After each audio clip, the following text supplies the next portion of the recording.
You were kidnapped by Israel while attempting to serve aid to the children of Gaza as a doctor. What was that like? During my time, I spent roughly 3 weeks in Gaza. Initially it was supposed to be 2, but once the ceasefire began, the Israelis would not let us leave the north, and so we were given no idea about when we were going to be leaving, what the process was looking like, and so we got stuck in the north of Gaza. I tried reaching out to my senators, my politicians. I even tried reaching out to the embassy in Jerusalem, only to have them tell me at the end of a long conversation, I'm sorry, we don't actually have any control over the Israelis. Why in God's name are we paying $60 billion if we get zero control on the back end of it? Did you see any injuries to the people in Palestine?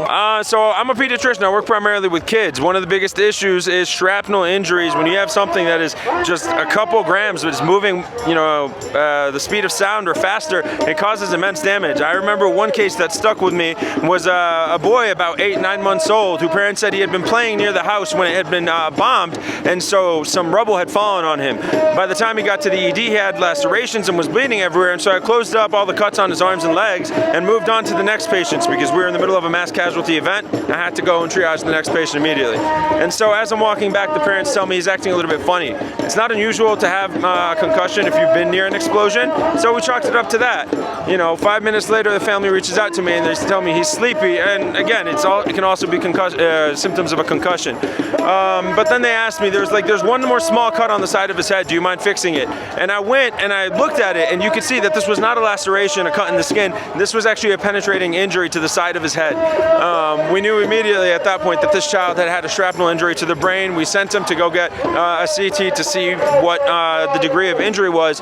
By the time he came back from the CT, this child was no longer responsive. This child needs emergency brain surgery, but we did not have a pediatric brain surgeon with us because the Israeli government has prevented healthcare workers arbitrarily and has prevented supplies from going to these places where they're most needed. And so I had to do what I consider one of the hardest things I've ever done in my career and walk away from a patient I knew who could be saved anywhere else. I've had experiences with children who have had head trauma here in the United States, and we have saved them. But in Gaza, I had to ask the nurse to move this family to a quiet corner in the back of the ER while their child passed. The child passed?